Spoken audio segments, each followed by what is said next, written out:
A nossa equipe era muito legal, porque a gente tinha uma coisa muito de aceitar cada uma como era, né, e valorizar as qualidades de cada uma. A gente nunca bateu de frente com as diferenças, assim, poxa, você não tá remando tão bem, ou, você não... Nunca teve isso, sabe? Tinha uma coisa assim, então se eu remo melhor, me dá todas as mochilas que eu vou carregar todas as mochilas no meu barco, entendeu? Então, se a Cris sempre foi muito mais forte no trekking, a Cris carregava 2, 3 mochilas.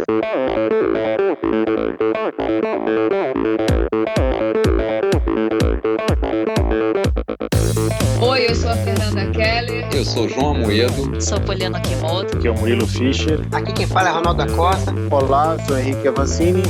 E esse é o Endorfina Podcast. Endorfina Podcast. Tamo junto, hein? Sou Michel Bogli e aqui no Endorfina Podcast você conhece as histórias e opiniões de triatletas, corredores, nadadores e ciclistas, profissionais e amadores. Descubra quem são e o que pensam os seres humanos que vivem o esporte e são movidos à endorfina.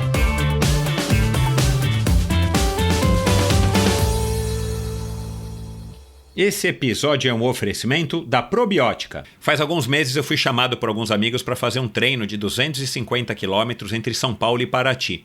Eu não estou treinando quase nunca mais do que 100 km, mas aceitei o desafio, principalmente pela companhia e para eu me motivar e ter um objetivo aí no final do ano para estar treinando um pouquinho mais. Então me propus a fazer alguns treinos-chave até lá e chegar no treino minimamente treinado para poder concluir aí com orgulho. Bom, por N razões eu não consegui cumprir nenhum dos treinos-chave que eu havia proposto fazer, então confiei na minha base e na suplementação aí da probiótica. Fiz a primeira metade do treino comendo aí alguns sanduichinhos que a gente levou na van e principalmente o Carbap Gel de banana e de morango silvestre, que são os sabores aí que eu mais curto. E aí chegou na metade do treino, quando eu sabia que o bicho ia começar a pegar, eu já tinha uma garrafinha pronta de Carbap Energy Beat, que é um produto bacana da Carbap que eu venho utilizando aí já faz algum tempo como um pré-treino, quando eu vou fazer treinos mais curtos e mais intensos, mas dessa vez eu coloquei estrategicamente a garrafinha para que eu tomasse quando eu ainda estava para fazer a parte mais difícil do treino, que é a parte da serra. O legal do Carbap Energy Beat, além dele ser um sabor que eu particularmente adoro, de beterraba com laranja, ele tem taurina, cafeína e palatinose. Ele é praticamente um energy drink que você prepara e você toma a hora que você precisar, bem gelado no meio do treino. Ele caiu aí como uma luva para mim. E quando chegou no treino de serra, até que eu fui bem. Dei até um pouquinho de trabalho aí para a molecada mais nova do que eu. Subi bem o primeiro trecho de serra.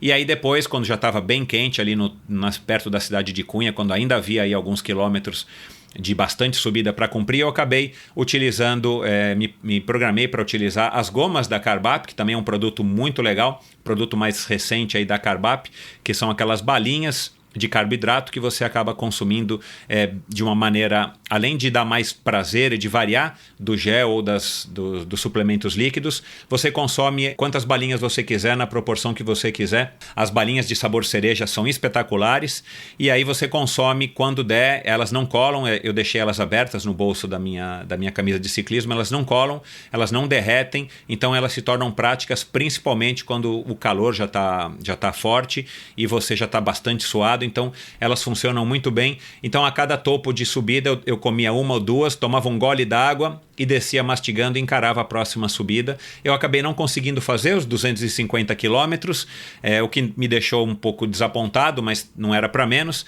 Mas eu fiz 205, 208 quilômetros, cheguei na van, tomei uma dose que eu também já tinha deixado preparada do Carbap 4.1, que aí já é um grande conhecido e um velho aliado meu aí nos treinos, principalmente ultimamente, que eu tenho tentado me esforçar um pouquinho mais. E aí quando chegou no final do pedal, todo mundo fez os 250 km, eu já estava tomando aí uma garrafinha com bastante gelo, de whey, de chocolate com menta, que é o sabor também que eu mais curto. E claro, foi um treino muito bacana, a companhia é muito legal e o mais interessante, eu não fiquei quebrado, eu fiquei cansado, mas eu não fiquei dolorido, eu não fiquei morto, eu não fiquei arrebentado.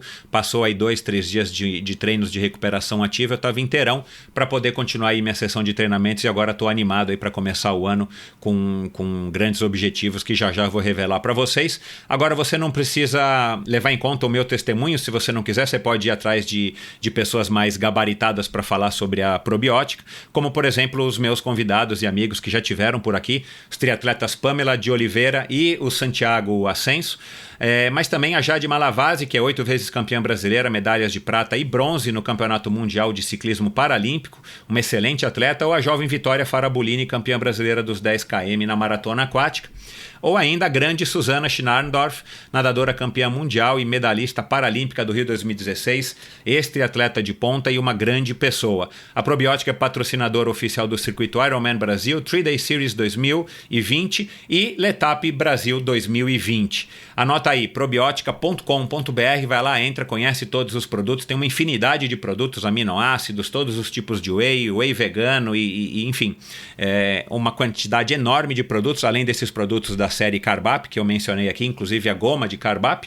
e você também pode comprar todos os produtos da Probiótica no site da Quality Nutrition, que é qualitynutrition.com.br, ou nas 3 lojas físicas do Kim aqui em São Paulo. Dá uma passadinha lá que você vai se surpreender com a quantidade, a variedade, o atendimento e o preço.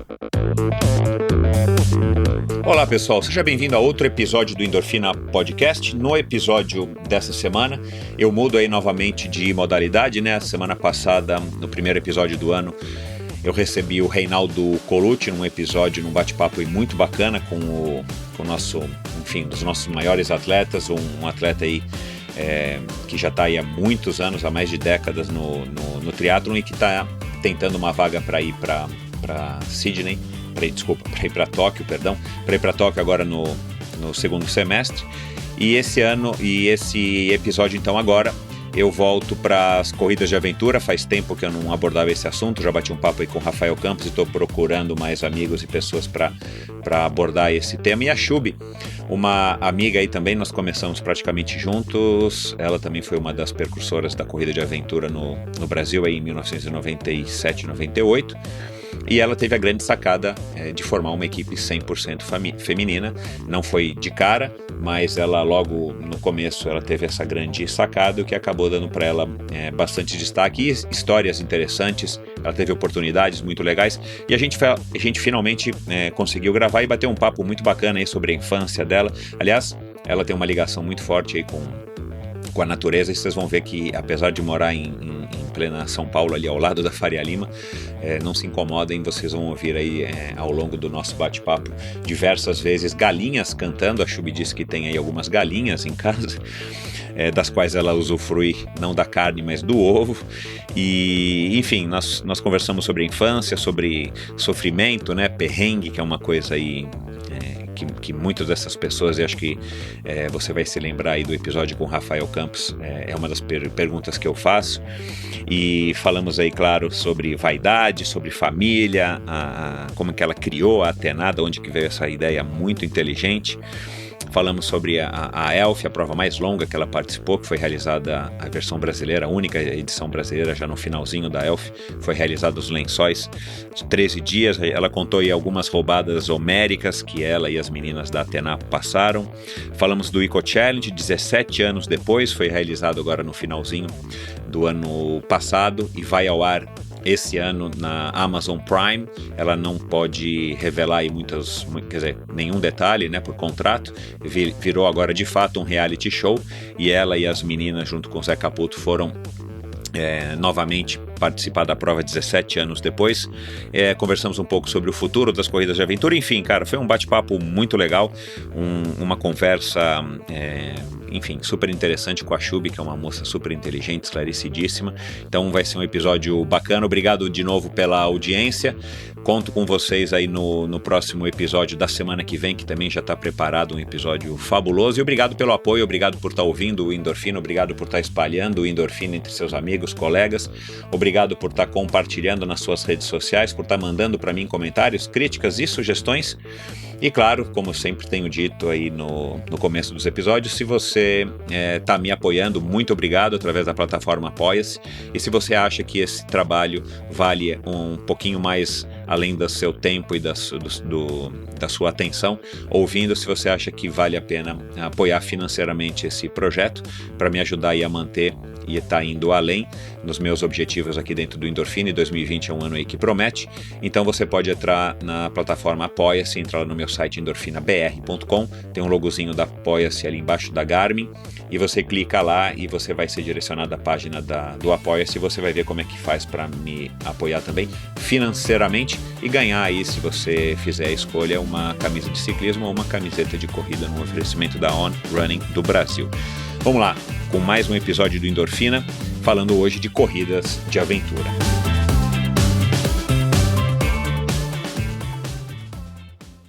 Minha convidada de hoje é uma mulher forte. Apesar de nascida e criada em São Paulo, sua infância foi marcada pelas férias na fazenda da avó e na praia, o que já seria um indício do que viria a nortear sua vida adulta.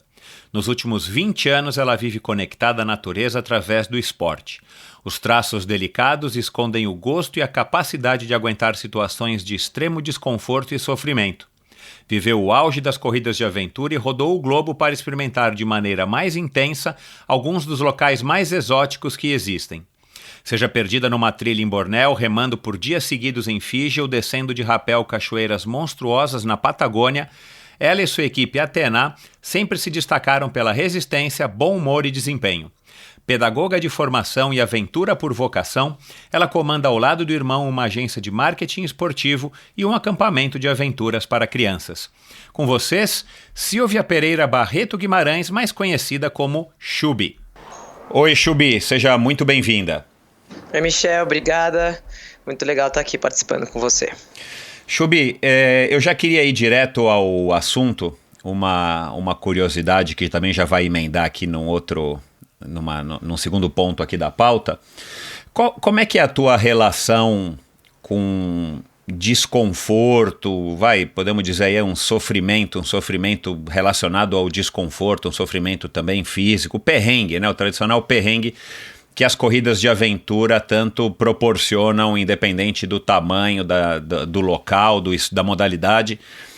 Você participar de uma corrida de aventura, você sabe que em algum momento você vai começar a sentir um desconforto e talvez esse desconforto, esse sofrimento, ele não passe até o final. Ele muda de local, ele muda de estado, ele muda de intensidade, né? Hora é no pé, hora é nas costas, hora é sono, hora é uma bolha na mão, um espinho no pé. Como é que é a tua relação com o desconforto? O que você pode dizer a respeito disso aqui? Bom, eu posso dizer que eu tenho um limiar de desconforto bem alto, e não só no esporte, né? Eu acho que o esporte me ensinou muito, né? Ele trouxe um treinamento que a gente acaba usando para a vida, mas eu acho que eu tenho uma chavinha, assim, que desliga do desconforto, sabe? E eu também costumo dizer, como você mesmo disse aí, que ele vai mudando. Uhum. Que é bom enquanto ele tá mudando. Tá ótimo enquanto ele tá mudando, né? Exato. Então, enquanto uma hora tá nas costas, depois tá no pé, depois tá no joelho, depois tá no ombro, depois tá no punho, aí tá bom. O ruim é quando ele começa a ficar sempre no mesmo lugar, aí começa a ficar um pouco mais difícil. Uhum. Mas eu sempre foco no melhor, né? Então, assim, se tá doendo, eu tento não pensar naquela dor ou no pé, ou o que for, e pensar que lugar lindo que eu tô, que coisa legal que eu tô fazendo, né? Eu sempre tento desfocar do que tá incomodando e focar na outra parte, que é o motivo que eu tô fazendo essas coisas, né? Uhum. É uma maneira inteligente de estar saindo desse pensamento recorrente de uma coisa que não vai te colocar para frente, né? Principalmente numa corrida, enfim, onde você tem um objetivo de cruzar a linha de chegada. Agora, foi assim desde o começo? Como é que você lidava com isso no começo? Porque em 1998, né, que foi o ano que você começou, que eu comecei, enfim, o esporte chegou no Brasil, eu não tinha, enfim, nenhum tipo de experiência parecida. Eu tinha já tido bastante experiência através do triatlon com desconforto, mas é um desconforto completamente diferente do que o desconforto que a gente passa numa prova de aventura, principalmente aquelas que duram muitas horas ou mais de um dia. O teu começo, você reagiu bem a isso? Foi uma coisa que você encarou? Porque outro dia eu gravei com a Viviane Faveri, mega campeã e acabou de ganhar a Brasil Ride, e eu não sabia, mas ela disse que começou também nas corridas de aventura, mas para ela essa história do desconforto era uma coisa, do perrengue era uma coisa que ela não curtiu. Ela experimentou, não curtiu e acabou mudando para mountain bike. Como é que foi o teu começo com relação a esse aspecto específico que é uma característica das corridas de aventura? Bom, em 98 eu praticamente caí de paraquedas, né, na primeira corrida que a gente teve aqui no Brasil. Eu nem bicicleta tinha, usei uma bicicleta emprestada do meu irmão, grande pra caramba, então era, né, outro... Eu nem tinha equipamento adequado para fazer a corrida e eu acho que eu fui me descobrindo.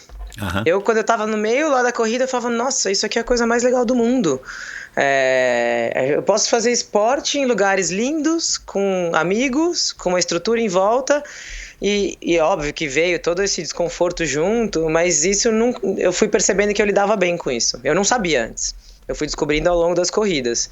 E acho que por isso que acabei ficando bastante na corrida de aventura, criando uma equipe que teve destaque, né? Me dei bem nesse esporte muito por isso. Eu sou muito adaptável. Uhum. E fui percebendo isso.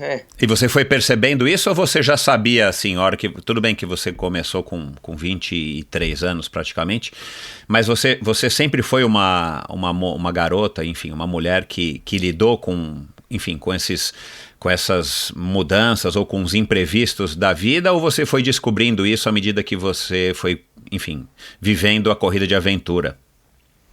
Eu fui descobrindo ao longo da corrida. Eu acho que eu fui ganhando consciência ao longo das corridas de aventura. Uhum. Porque aí quando eu olho pra trás, né, pra minha infância, eu percebo que eu já era assim. Eu vivi muito, ainda bem, na praia, na fazenda dos meus avós. E sempre, quando eu converso com meus pais, eles falam, não, você sempre parecia uma indiazinha, você nunca precisava trocar de roupa, você podia ficar molhado o dia inteiro, você não precisava pôr sapato. Que eu não, né, coisas que eu não tinha essa consciência, mas aí quando eu fui criando a minha vida e, né, entrando nas corridas de aventura, que foi o esporte que eu tive destaque, né, que eu consegui ficar bastante, eu fui entendendo que minha vida era assim, e durante as corridas já, né, com uma consciência maior, eu percebi que eu realmente tinha essa qualidade, digamos assim, esse limiar de desconforto alto e uma adaptabilidade boa. É legal porque, com o passar dos anos, esse é o lado bom de a gente ir ficando mais velho, né? A gente vai ganhando essa consciência a respeito de quem nós somos, né? A gente consegue olhar para trás e falar, puxa, ainda mais pegando referências de pai, mães, enfim, avós, a gente consegue às vezes criar essas associações, como você acabou de falar. Então, talvez ali já na tua infância você já era um protótipo da Shubi que viria a se tornar aí mega campeã de corrida de aventura. Ah, com certeza. Quando eu olho pra trás, eu até... Outro dia minha avó me lembrou que na fazenda teve umas férias que umas casinhas que eles guardavam farinha ficaram vazias e eu criei um clube de aventura. Ah, olá. E aí eu fiz e eu tinha uns 12 anos, eu peguei todos os primos, a gente juntou, eu fiz um calendário na parede nos 10 dias de férias na fazenda, que é a aventura que a gente ia fazer um dia a gente ia andar dentro de um rio, outro dia a gente pegar o cavalo e ir até a fazenda vizinha, e minha avó me mostrou até foto, e eu não lembrava. E foi minha avó que me mostrou isso também depois de muito tempo. Eu falei, gente, não é que eu já tinha isso no meu DNA? Caramba, cara, olha isso, que bizarro, meu. Então, já tava. Eu sempre fui uma mini aventureira. Eu sempre acho que fui muito curiosa, muito exploradora. Né? Na praia, meus pais contam também que eu saí andando pro canto, subi o rio do canto da praia. Uhum. Uma vez eu me perdi também, com 8 anos de idade, sem meus pais. Porque que legal, cara. Eu ouvia aquele rio e falava, nossa, preciso descobrir o que tem depois dessa pedra, depois disso aqui. E eu ia indo, assim, eu sempre tive esse espírito meio...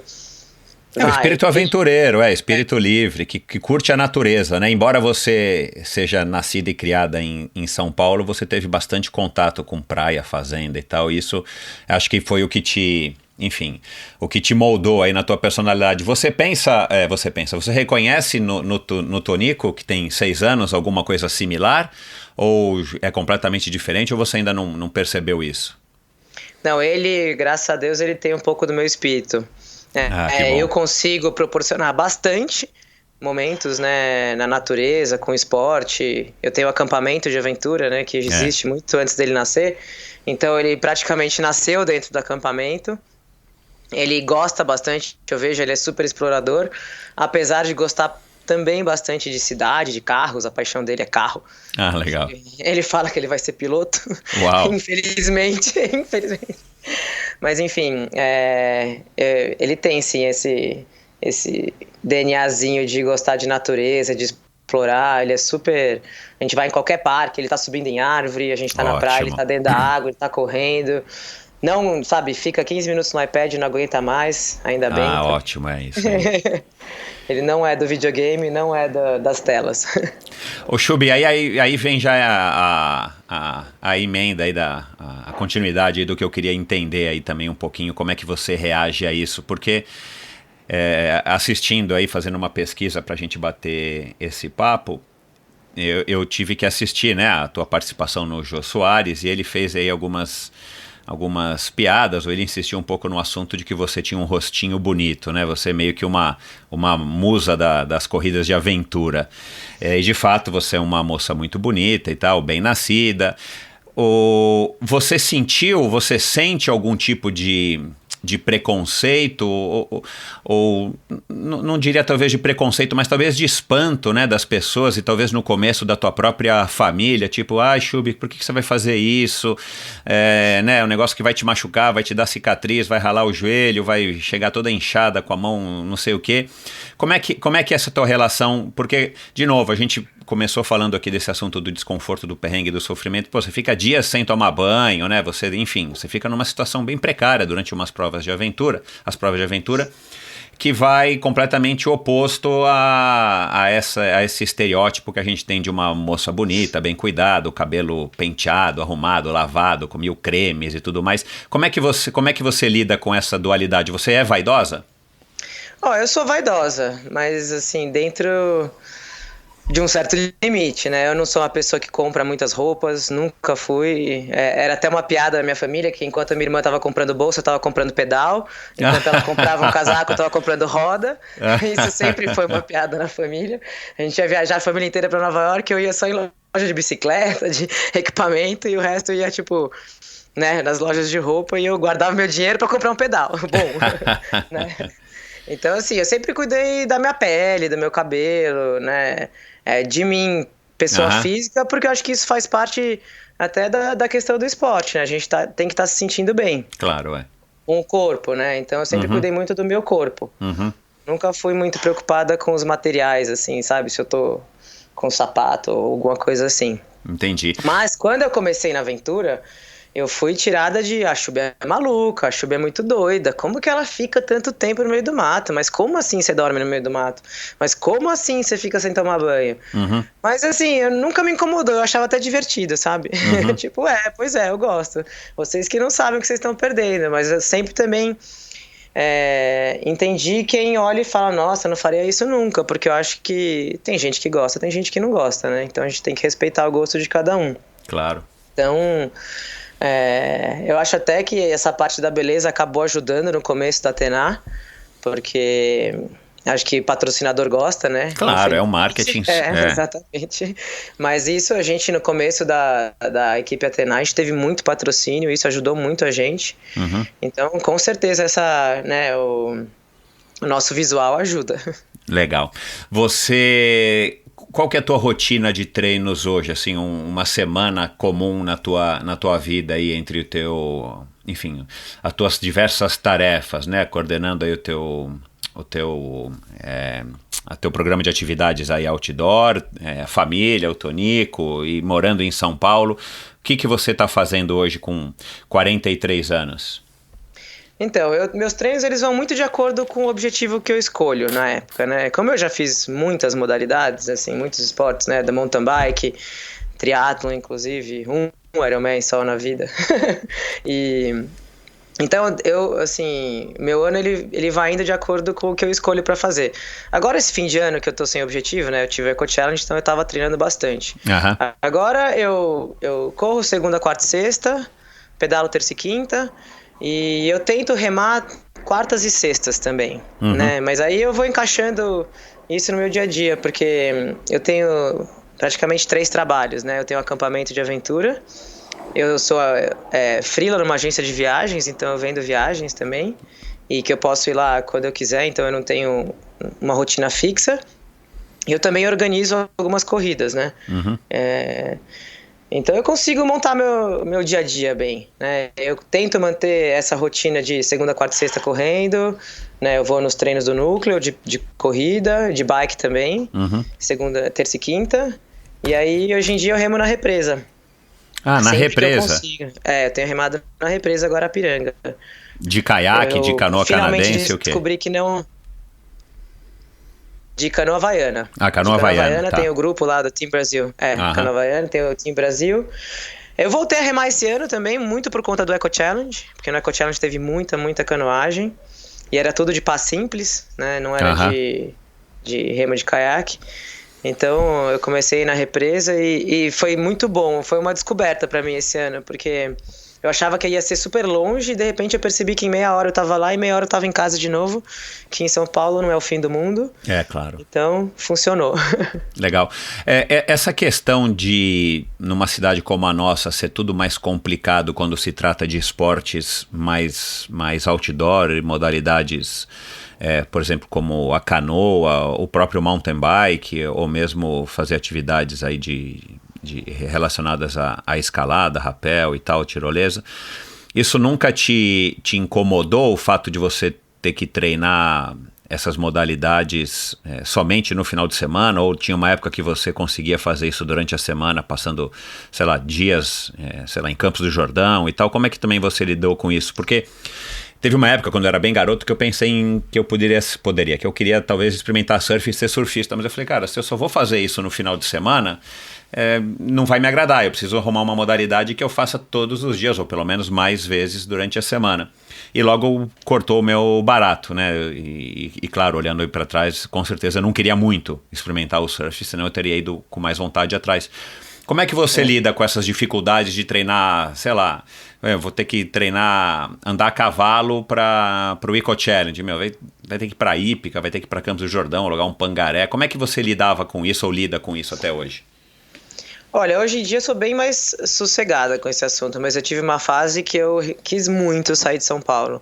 Eu lembro, acho que dos meus 24, 25 aos 30 e poucos, assim, eu não gostava de São Paulo, eu queria de qualquer jeito, eu ficava pesquisando lugares que eu podia morar, em São Bento, Sapucaí, Campos do Jordão, eram lugares... Mas enfim, acabou não acontecendo, eu vivi esse dilema, mas também foi um período que eu competi muito, né? Eu parei de trabalhar durante uns 6 anos. Eu só competi de aventura, que foi muito bom, né? Eu fazia algumas outras coisas, como ser instrutora da Outdoor Bound, mas eu não tinha trabalho fixo, então acabou que a gente conseguia viajar bastante e treinar bastante. Hoje em dia eu gosto de morar em São Paulo, porque eu entendo o valor da família, dos amigos, aqui tá o dinheiro também, então tenho 3 trabalhos que me satisfazem pra caramba, eu consigo organizar meu dia, priorizo os treinos também quando eu preciso, no sentido de sei que eu vou ter que trabalhar de noite se eu for treinar na hora do almoço e tudo bem. Então acabou que assim, né, a tal da maturidade, a gente vai procurando como ser feliz com o que a gente tem. Exatamente. Legal. Você disse que entrou por acaso nas corridas de aventura. Como é que foi? Como é que surgiu para você? Como é que você descobriu as corridas de aventura numa era ainda... Na verdade, acho que até já tinha internet, mas era ainda muito precária, não me recordo exatamente. Mas como é que você descobriu que haveria a EMA? Então, a primeira vez que eu ouvi falar de corrida de aventura foi lendo uma Outside Magazine, né? Nem tinha Go Outside aqui ainda. E aí tinha uma matéria do Eco Challenge na Austrália. E eu lembro que eu li a matéria, eu nem entendi o que era aquele esporte. Eu olhei e falei assim, gente, isso aqui deve ser muito legal, mas eu não tô entendendo como funciona. Né? Na matéria ali eu não consegui entender. E aí, logo em seguida, eu fui numa viagem com a minha família. Quando eu voltei pro Brasil, um amigo meu, que foi da minha equipe, o Damian, chegou um dia pra mim e falou assim, Chubi, você que gosta de fazer um monte de esportes aí, né? Porque eu já nadava em águas abertas, enfim, tinha sido escoteira.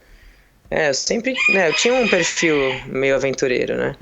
E ele falou, vai ter uma corrida assim, a gente tem que caminhar no mato, tem que andar de bicicleta e tem que remar, topa? Eu, topo, vamos lá, vamos ver como que é. Aí arrumei uma bicicleta emprestada, enfim, eu tinha uma mochila gigante, eu fiz o EMA 98 com uma mochila de 85 litros, imagina, de viajar na Europa, de mochilar na Europa. E aí fui e falei, nossa, quando eu terminei, eu falei, a gente conseguiu terminar. Eu falei, gente, isso é o esporte mais legal do mundo. Que bacana. E quem que era essa equipe? Você, o Damien? E o Gilson. Ah, tá. Era eu, Damien e o Gilson, que também acho que veio do triatlon. Sim, eu encontro o Gilson de vez em quando lá no Clube Pinheiros. Então nunca mais vi ele. Eu esqueci agora o sobrenome dele, me fugiu, mas putz, eu encontro ele de vez em quando lá com a família dele, lá no Clube Pinheiros. Bem esporádico, assim. Legal. Bom, aquela experiência foi muito bacana para você. E da onde que veio, então, a ideia de criar uma equipe, que isso eu acho que foi enfim, na minha opinião, foi uma bela de uma sacada tua, de criar uma equipe inteira feminina ou predominantemente feminina, né? Porque aí para quem está ouvindo e não sabe, as corridas de aventura têm uma premissa de que tem que ter uma pessoa sempre, quase sempre, né, do sexo oposto. E muitas vezes, ou 99% das vezes, são X homens e uma mulher. E aí você resolveu criar uma equipe com um nome também fabuloso, né? Atena. Que era uma equipe inteiramente feminina ou sempre com um homem apenas, quando era obrigatório ter um homem. Foi ajuda do teu pai, que é um expert em branding, marketing e tudo mais, ou foi uma coisa da tua cabeça? Conta um pouco como é que surgiu a Atena. A ideia da equipe feminina foi nossa, minha e da Nora, na verdade. A gente... Né, então teve 98 EMA, em 99 a gente começou a fazer algumas provinhas, eu já fazendo com a Nora. Até quem fez umas provas comigo foi o Botura. Ah, legal. Figura. E aí teve o EMA 99. No EMA 99, eu lembro que quando acabou a prova, a gente tava, né, tinha cada uma feito numa equipe e todo mundo tava reclamando do homem da equipe. Na linha de chegada era todo mundo assim, porque o meu tava cansado não sei quando, e o outro não sei o quê. E o outro legal, que não sei o quê. A gente, nossa, gente, por que a gente não faz uma equipe feminina? Se livra dos homens. E aí tava o organizador do Elf, que foi aquela grande corrida que teve em 2000, né, no Nordeste. E a gente conversando ali, e ele falou, por que vocês não fazem uma equipe feminina na minha prova? Daí a gente falou, mas pode? Ele falou, pode, imagina, é obrigatório ter no mínimo uma mulher por equipe. Exato. Daí, é uma outra interpretação da regra, né, cara? Você vê como a regra é machista, né? Total, era bem machista essa época, porque era isso, né? Era Exato. Uma mulher por equipe. E aí a gente falou, então vamos fazer. E aí foi quando a gente se juntou ali, foi ali na chegada do EMA 99, que tava inclusive a Ariane e a Patê, e aí a gente montou a primeira Atena, que era eu, a Nora, a Ariane e a Patê. E aí a gente foi pro Elf. E aí pro nome, aí sim eu tive a ajuda do meu pai. Ah, tá. Porque aí até então vocês criaram uma equipe e não tinha nome, aí vocês falaram, bom, a gente precisa colocar um nome na equipe na hora que você vai se inscrever, e teu pai te ajudou com essa ideia do Atena, que é fabulosa. E aí foi em casa, conversando, a gente vai fazer equipe feminina, não sei o quê. Mas qual que é o poder da mulher? A gente nunca vai ser mais forte que os homens. E aí foi num papo, conversando com meu pai e com a minha mãe em casa. E aí minha mãe teve a ideia das deusas gregas, aí meu pai falou, não, então vamos pesquisar as deusas gregas. E aí a gente pegou um livro lá e começou a ler, e aí a gente se identificou com a Atena. Aí pra não ficar igual, a gente colocou que era Atena, mas que trazia, né, muito inspirada nessa deusa, que é onde ela conseguia ganhar as batalhas na estratégia, né, e com um psicológico forte. E a gente, né, acreditava que... uma sacada sensacional. A vantagem seria essa, né, porque força física realmente ia ser muito difícil a gente ter mais que os homens. Claro.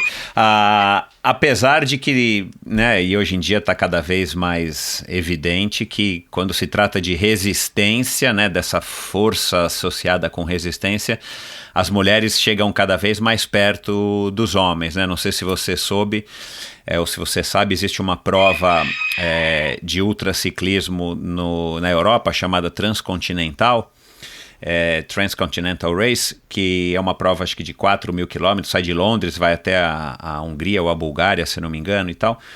E esse ano foi o primeiro ano, a prova já existe acho que há 10, que uma moça ganhou. Uma moça jovem, estreando na prova, ela ganhou de todo mundo. É uma prova non-stop, igual uma corrida de aventura, só que é só de bike.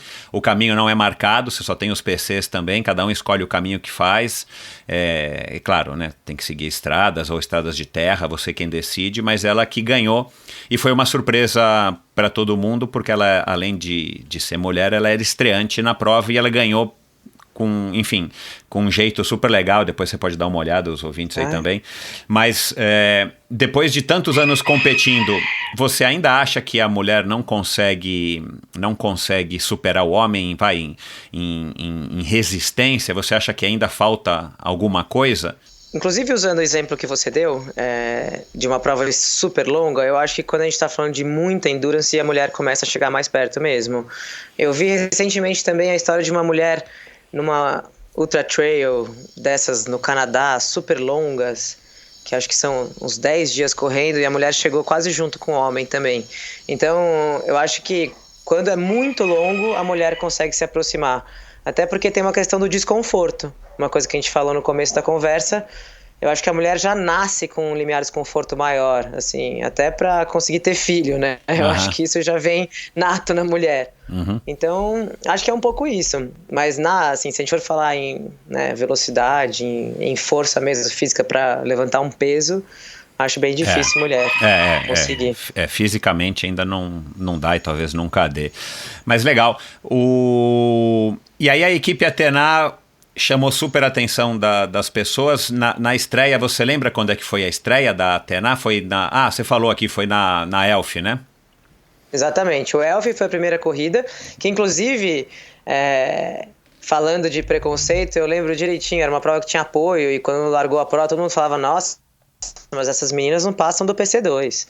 Essas meninas não passam do... Daí começaram a rolar várias apostas nos apoios. Foi no ano 2000, né? Lá em Maranhão, Lençóis, não é isso? Exatamente, foi em 2000. E a gente chegou em nono, de 32 equipes, eu lembro direitinho. Excelente.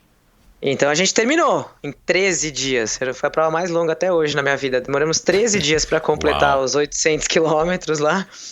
E a gente terminou. Então aí já chamou muita atenção da mídia. E aí a partir daí que a gente realmente ganhou patrocínio. E aí a minha prova seguinte, que foi minha primeira vitória na vida de qualquer coisa, foi o Litoral 2000, que aconteceu uns 3 meses depois do Elf, que eu corri com a Cris e com a Ariane, com a Cris Carvalho. E a Cris fez a gente correr o trekking inteiro. E aí acho que o pessoal nem corria ainda nas corridas de aventura, só andavam mesmo. E aí a gente ganhou essa prova, né? A gente ganhou, assim, 4 horas na frente de todas as equipes, e era uma prova de 24 horas. Foi uau, assim, a primeira conquista na minha vida que eu falei, gente, eu ganhei uma prova, foi a minha primeira vitória da vida. Que legal.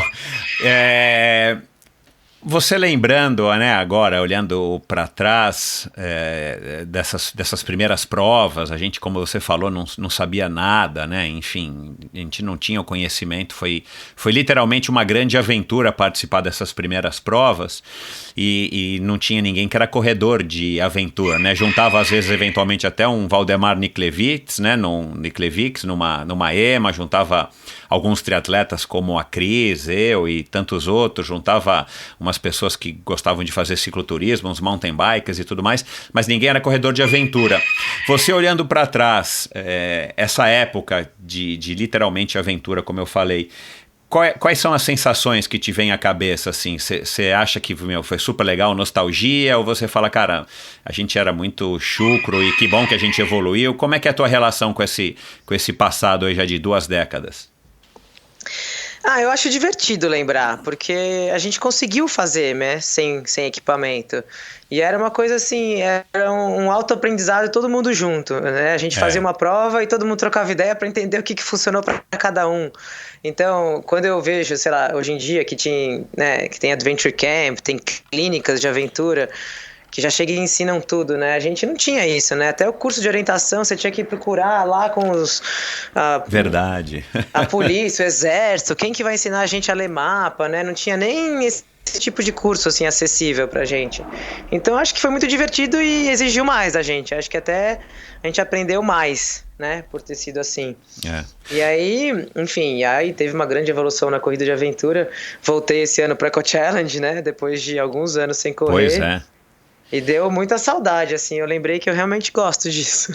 Legal. A gente vai falar já do Eco Challenge. Agora, como é que você assumiu esse papel de liderança da Atena? Tudo bem, você resolveu criar a equipe junto com a Nora, né? O teu pai deu o nome, mas pelo que eu entendo, você sempre era a cola, o catalisador, a líder da equipe nesse sentido, né?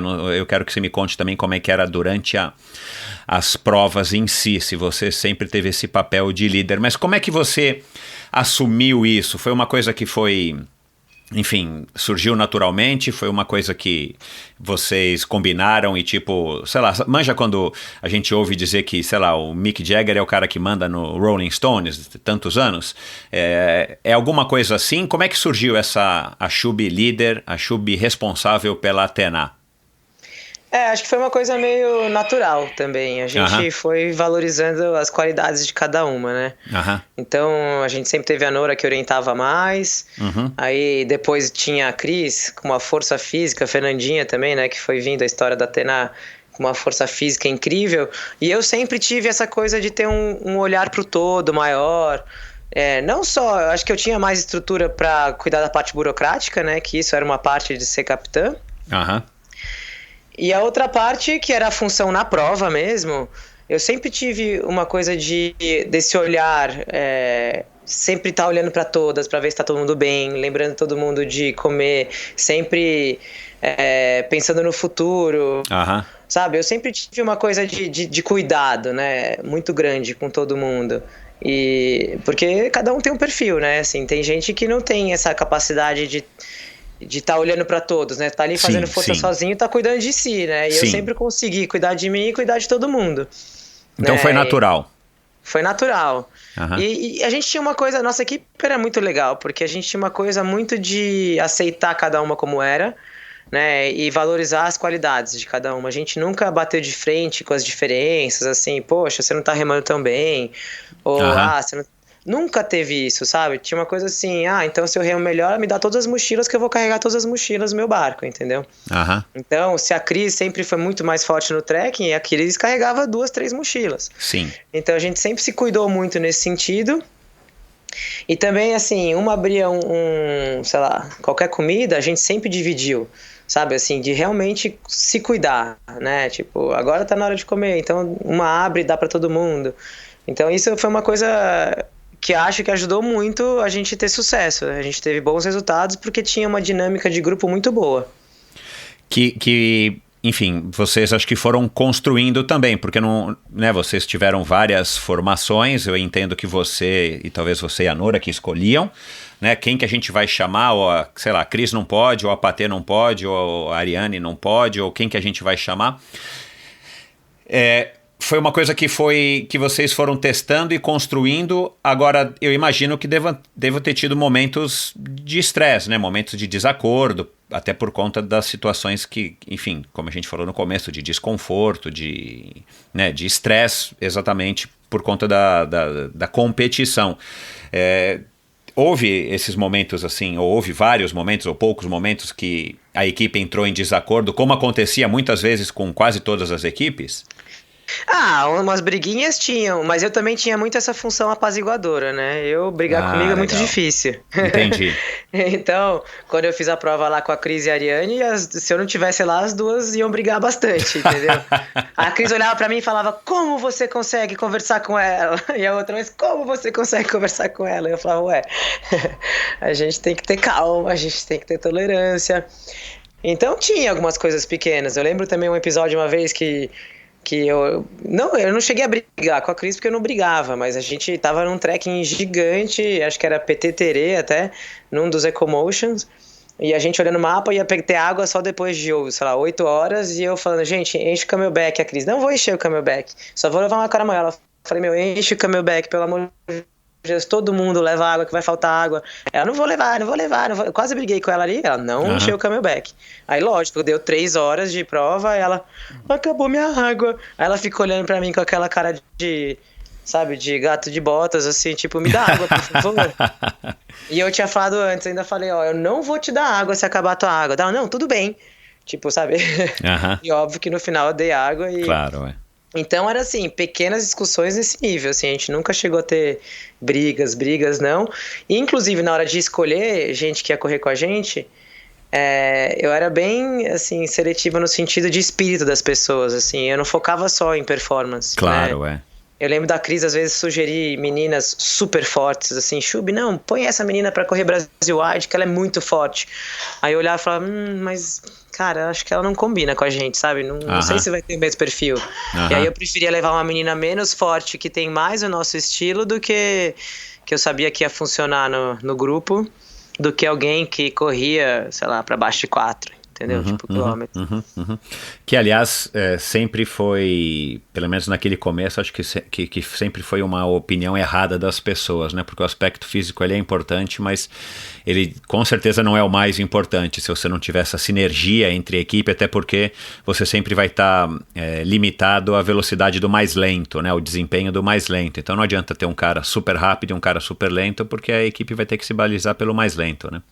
A gente até consegue ajudar um pouco mais lento, mas não é que ele vai mudar radicalmente, né? Claro. E na corrida de aventura tem uma questão de habilidade também, né? Exato. Assim, tipo, tem que saber correr na trilha, sabe? Tem que saber despencar numa trilha cheia de raiz e pedra né? E tem que saber remar num rio com corredeiras, né? Tem um monte de outras habilidades, né? Que travam a velocidade, né? Então... Por falar em descer, ribanceira e tudo mais, qual foi a roubada ou algumas roubadas que você se lembra, assim, algumas situações inesperadas, ruins, ou literalmente de acidentes que vocês se meteram que não foram experiências legais, pelo menos não naquele momento, né, que você acha que você está, sem saída? Olha, tem... Assim, nunca ninguém quebrou um tornozelo no meio da floresta amazônica, coisa desse tipo, sabe? Assim, você fala, meu... a gente correu com um gringo uma vez, com o Joe, no EMA Amazônia. Agora que você falou em Amazônia, eu lembrei. O Escobar? O Joe Escobar, ele mesmo. E ele tava com muita bolha no pé, e ele pediu um painkiller pra gente. E eu acabei dando um que eu tinha, um genérico que eu tinha comprado na Nova Zelândia. E ele tomou 7 cápsulas, assim, sei lá, em 5 horas. E aí, de repente, ele começou a passar muito mal, ter umas convulsões. A gente teve que parar no meio da floresta, o Global Star não funcionava, nada funcionava. E eu, uma hora, cheguei e falei, Joe, você é alérgico a alguma coisa? Daí ele soa paracetamol. Aí eu fui lá pegar o remédio, olhei assim, sabe quando você vai ver qual era o princípio ativo do negócio? Eu falei, gente, era um cápsula de 750 miligramas de paracetamol. Meu, o Joe é louco. Aí eu, quantos você tomou? Dele, acho que 5 ou 7. Deu, o quê? Não, e o cara tava tendo convulsão com a gente lá no meio do nada. Que perigo, cara. Não, ainda bem que ele era gigante, né? Eu tinha muito corpo ali, muita massa para o negócio se dissolver. E aí eu e a Karina, a gente teve que sair com um mapa, a gente correu 14 quilômetros, assim, que era até a base da Força Aérea, desesperadas no meio da noite, a Nora ficou com ele, aí a gente conseguiu pedir o resgate dos bombeiros, os bombeiros foram lá buscar ele. Esse foi um perrengue, assim, preocupante. Que assustou, né? Aí teve... E você continuava líder, você sempre foi a pessoa mesmo, tipo, olha, peraí, calma, vamos resolver. Sim, ele começou a passar mal. Eu, não, gente, vamos armar uma rede aqui, não sei o quê. Armou a rede, peraí, Global Star, pega o Global Star, vai lá, vamos resolver. E aí eu que também falei, Nora, você fica aqui, cara, a Karina era mais forte que a Nora. Eu falei, não, eu e a Karina, a gente pega o mapa e vai, Nora, você fica com o Joe. E eu falei, vamos pedir ajuda, né? Porque a gente tinha Global Star na época que não funcionou. A gente tentou bastante, sumiu no morrinho e tal, não funcionou. Aí teve o episódio de feed, né? Do penúltimo Eco Challenge, não esse último, em 2002, que não foi um acidente, mas a Nora ficou muito mal, né? Ela foi se cortando e se machucando ao longo da prova e teve uma infecção generalizada, uma sepsemia. E apagou com a gente também no meio do nada. Só que aí a gente conseguiu chegar num PC e Eco Challenge tem uma estrutura, né, fora de série. Então, rapidinho, entre um paramédico analisar ela e eu chamar no rádio, em 3 minutos chegou um helicóptero e que levou ela embora da prova. E aí ela ficou 4 dias no hospital. Então essa experiência também não foi das melhores, mas enfim, todos salvos. E aí tem uma história que assim, hoje em dia a gente dá risada, mas foi tenso na época. A gente fez o Rádio Galoás no Quirguistão, né? Eu fiz uma corrida no Quirguistão em 2003. E aí foi uma corrida que largava com um trekking de montanha, de alta montanha, com crampon até, e depois a gente entrava num rio. Só que era um rio de degelo. E o dia foi muito quente e o rio foi subindo e teve um acidente, né, péssimo com uma equipe francesa, que a menina da equipe faleceu. E aí pararam a prova. E aí pararam a prova e eram no rio tirando todo mundo do rio. Aí tiraram a gente também do rio e falaram, vai passar uma van e levar vocês para a próxima transição. E a gente foi para essa próxima transição. Só que eles fizeram só os atletas entrarem na van e um caminhão com todos os equipamentos. Aí a gente chegou era na beira de um lago. A transição tinha tipo uma igreja e umas 4 casinhas. E tava muito frio, muito frio. A gente tava com roupa de neoprene de 5 milímetros, né? E só com a roupa. Uau. Sem roupa seca, né? E aí a prova falou, vocês vão ter que ficar esperando aqui. E isso era umas 9 da noite. Até a prova começar de novo. E a gente, né, brasileiras morrendo de frio, a gente foi dormir numa casinha. A gente pediu lá ajuda, né, na mímica para um morador local. E a gente dormiu até a meia-noite. Nessa casinha a gente falou, vamos dormir até a meia-noite. E a gente ainda avisou a organização. A gente, olha, a gente vai naquela casa, tá? Eles, tá bom. Só que quando a gente acordou e chegou lá do lado da igreja, não tinha mais ninguém. Meu Deus do céu. Tipo, a prova inteira foi embora. Nada, a gente não tinha mapa, a gente não tinha mochila, a gente não tinha dinheiro, a gente não tinha nada. A gente tinha só nossa roupa do corpo. Meu Deus do céu. E uma lanterna e uma máquina fotográfica. Tipo, era tudo que a gente tinha. E de roupa de neoprene. Olha isso, cara. Aí a gente, no meio do Quirguistão. No meio do Quirguistão, tipo, numa vila que tinha 5 casas. E aí a gente, eu comecei a chorar. Eu falei, gente, agora, cara? A gente tá no meio do nada. Não falamos a língua, não temos dinheiro, não temos nada. E daí a gente, Aí a gente dormiu de novo, acordou às 5 da manhã, não quiseram dar carona pra gente. A gente começou a andar numa estrada, assim, que só tinha montanhas pra todos os lados. E lá no fundo a gente viu um carrinho vindo, assim, a gente fez uma barreira humana na estrada. Aí o carrinho parou na nossa frente, porque senão ele ia atropelar a gente. Ele parou, a gente não perguntou nada. A gente entrou no carro, tipo, a gente abriu as portas e pluf, o cara olhava pra gente, assim, tipo, quem são esses loucos? E a gente, segue, tipo, só fazia com a mão, assim, segue. Aí o cara ia olhando, foi indo embora e tal. Daí chegou numa vila bem maior, deixou a gente lá. A gente resolveu colocar o jaleco da prova. A gente falou, vamos colocar o jaleco, quem sabe vão reconhecer a gente, né? Aí a gente tinha a pilha da única lanterna que a gente trocou as pilhas por uma coca de 600 ml e um saco de biscoitos. Olha isso, a gente cara. tava faminto, né, desde o outro dia. Olha. E aí a gente também começou a desenhar no chão, tipo, rádio galoazes, não sei o que, bicicleta, conversando com os caras na rua. E no final a gente fazendo números, assim, de dinheiro, conseguimos convencer um cara de levar um táxi lá, sei lá, X, levar a gente até onde a gente sabia que as bicicletas estavam, porque a gente tinha montado as bicicletas na beira do lago também, num outro lugar. Enfim, e aí desenhando assim no chão o lugar onde estavam as bicicletas, tal, com a estrada, com o lago. E no final a gente conseguiu voltar pra prova e fizemos eles pagarem esse táxi, mas demorou, tipo, a gente foi chegar no final do dia seguinte. Caramba, de roupa de neoprene. De roupa de neoprene, de 5 milímetros. Não, foi tipo... A gente tem até essas fotos, assim, é surreal essa história, porque no meio de um lugar onde, imagina, nem inglês, nem nenhuma outra língua, ninguém fala nada, né? Pois é, cara. No meio do Quirguistão, pelo amor de Deus. Que legal. Tem mais alguma história, assim, memorável que te vem à cabeça, assim, tipo essa? Olha, uma outra coisa memorável, assim, que tem muito a ver também, acho que com agora a figura que ela representa, com a Cris. A gente uma vez fez uma prova na Croácia, né? Eu, a Nora, a Cris e a Mati. A Mati, que é agora super ciclista, né? E a gente ia subir a maior montanha da Croácia. E uma hora a gente parou, assim, numa cidadezinha antes desse trekking. Aí eu fiquei cuidando do pé das meninas, a Nora ficou cuidando do mapa. E a Cris entrou numa lojinha lá pra comprar comida pra todo mundo. Aí ela comprou um monte de comida, distribuiu pra gente, a gente saiu pra esse trekking gigante. E aí, entrava na neve e tal. Chegamos no topo da montanha. A Cris tirou e falou assim, eu tenho um presente pra vocês. Aí ela tirou da mochila dela, assim, um sanduíche pra cada uma, de baguete fresquinho, com tomate, alface, um queijo fresco, assim, maravilhoso. E isso é uma coisa que eu sempre lembro, assim, que ela tinha esse cuidado, né, de fazer uma surpresinha, assim, pô, estamos sofrendo tanto, então agora vocês têm um sanduíche delicioso aqui no topo do Monte Dinara. Eu até lembro o nome da lugar. Montanha. Legal.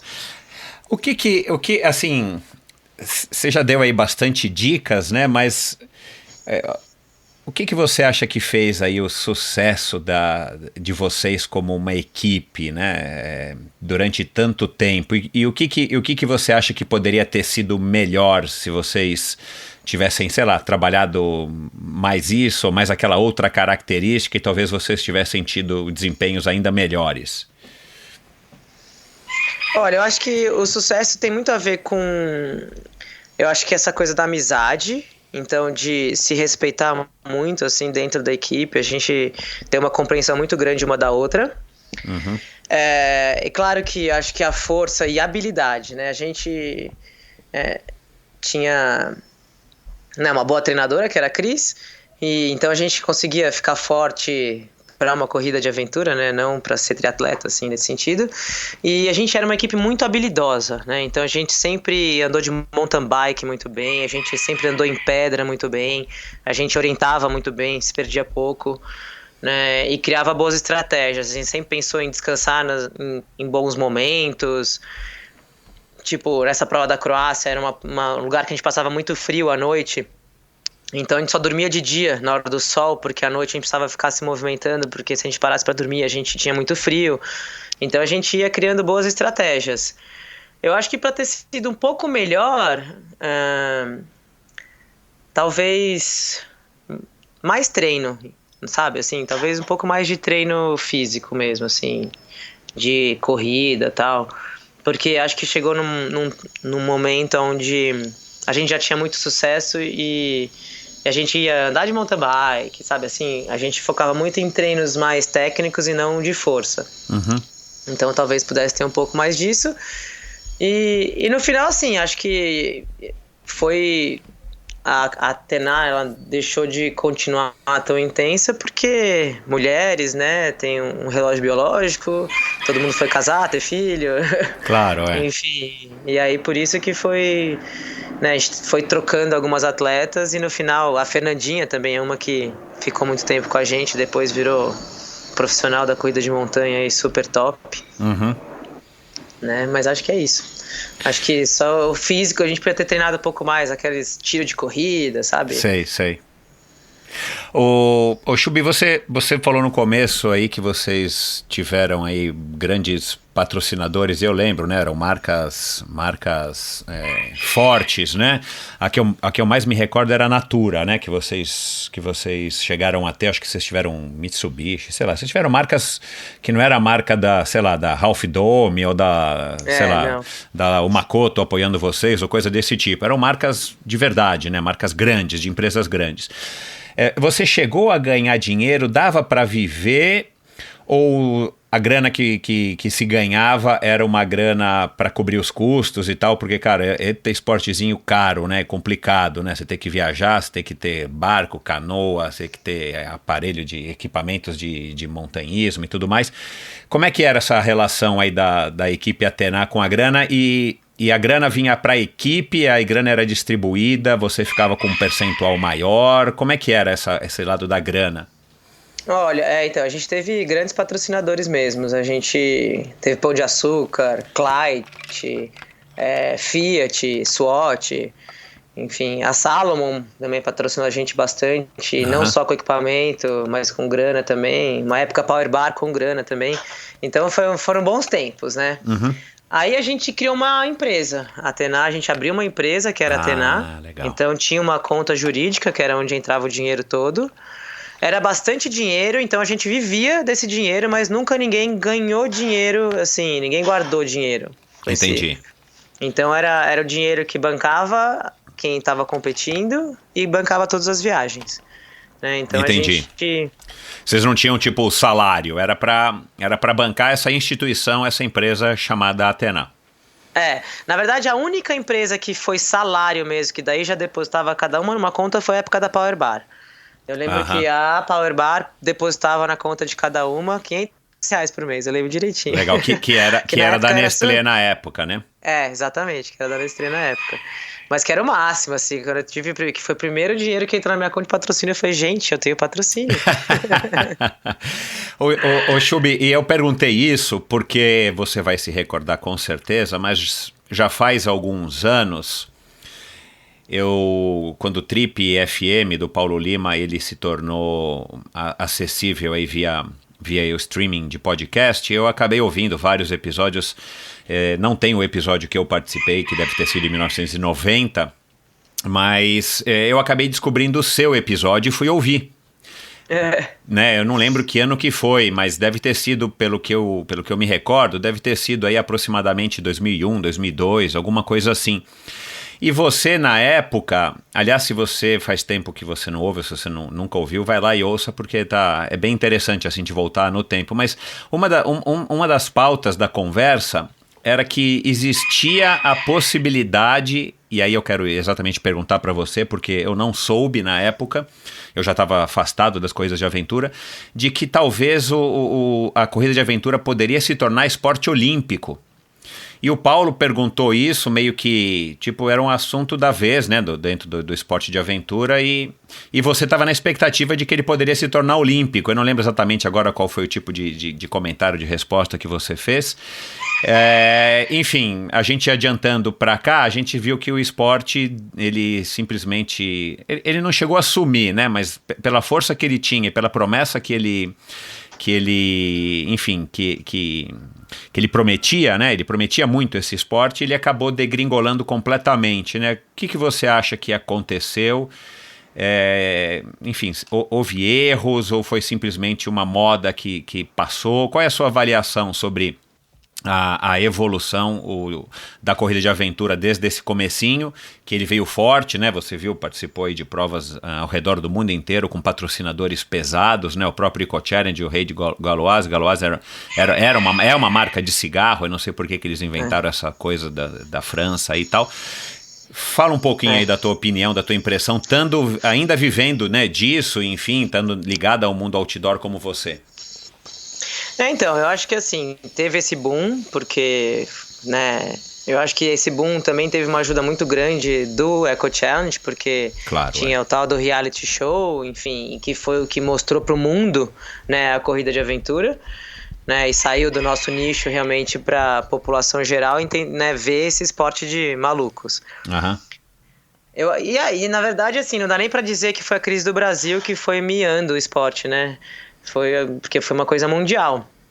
Eu acho que tem a ver com a modernidade, com o mundo de hoje. A corrida de aventura é um esporte muito difícil de acompanhar, né? Eu acho que o mundo hoje é muito dinâmico, né? As novas gerações, elas são muito imediatistas, né? Tudo tem que ser aqui e agora. Então, a gente vê que os esportes de alta hoje em dia o skate, né? São coisas, mesmo o surf, que você está ali assistindo na hora, consegue acompanhar, né? Então, eu acho que isso que dificultou muito a corrida de aventura continuar crescendo. Ela é difícil para a imprensa, né? Conseguir também cobrir.